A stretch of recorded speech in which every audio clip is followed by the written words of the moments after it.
kehidupan sehari-hari, kita tidak terlepas berinteraksi dengan berbagai macam benda, baik benda padat, benda cair, ataupun benda gas.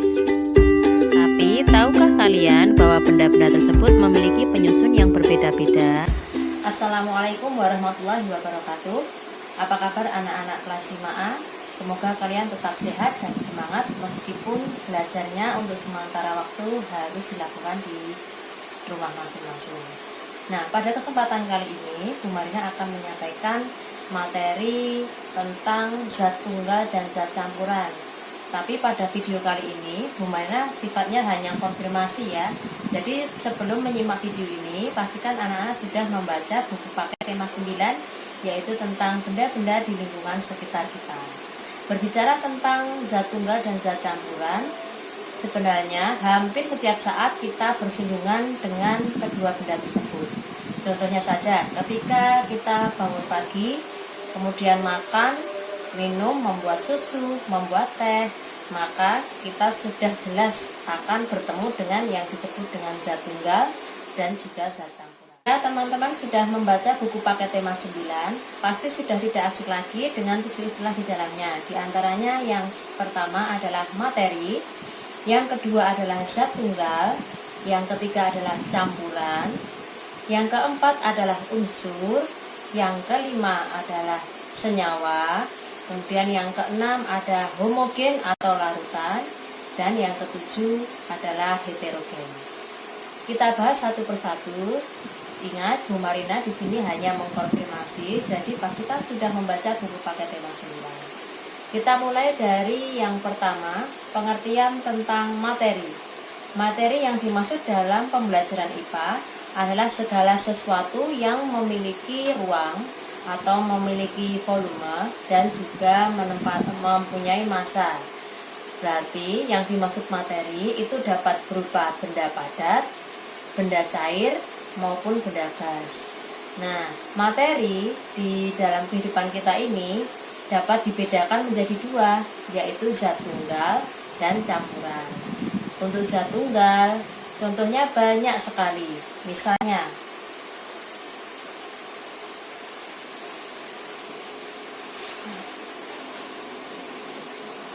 di sini ada 3 benda.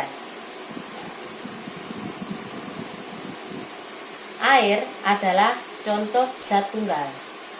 Gula pasir juga merupakan contoh zat tunggal. Pewarna makanan juga merupakan contoh zat tunggal. Atau teman-teman juga bisa melihat pada buku paket di halaman 6. Ada banyak contoh benda tunggal yang ada di sekitar kita. Air, gula pasir, garam, deterjen, kopi bubuk, dan emas 24 karat. Ingat ya, emas 24 karat atau emas murni, yaitu emas yang belum mendapat campuran dari logam lain. Zat tunggal sendiri sebenarnya dapat dibedakan lagi menjadi 2, yaitu unsur dan senyawa. Unsur adalah zat yang penyusunnya sudah tidak dapat dipisahkan atau disederhanakan lagi. Sedangkan senyawa adalah gabungan dari beberapa unsur, sehingga senyawa itu bisa dipecah lagi menjadi beberapa unsur, tetapi dengan menggunakan reaksi kimia tertentu. Untuk lebih jelasnya membedakan antara unsur dengan senyawa, kita buka buku paket halaman 62. Buku paket halaman 62.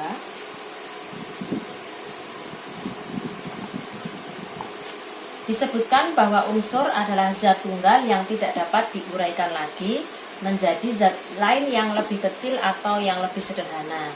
Sedangkan disebutkan di sini senyawa adalah zat tunggal yang terdiri dari beberapa unsur. Jadi antara unsur dengan senyawa itu sama-sama zat tunggal, tetapi yang membedakan adalah jika unsur itu zat tunggal yang memang benar-benar sudah sederhana dan dia tidak bisa dilihat oleh mata telanjang. Untuk unsur tidak dapat kita lihat. Sedangkan untuk senyawa itu merupakan gabungan dari beberapa unsur dan dia dapat kita lihat langsung dengan mata kepala kita. Contohnya di sini air. Air itu termasuk zat tunggal yang berupa senyawa.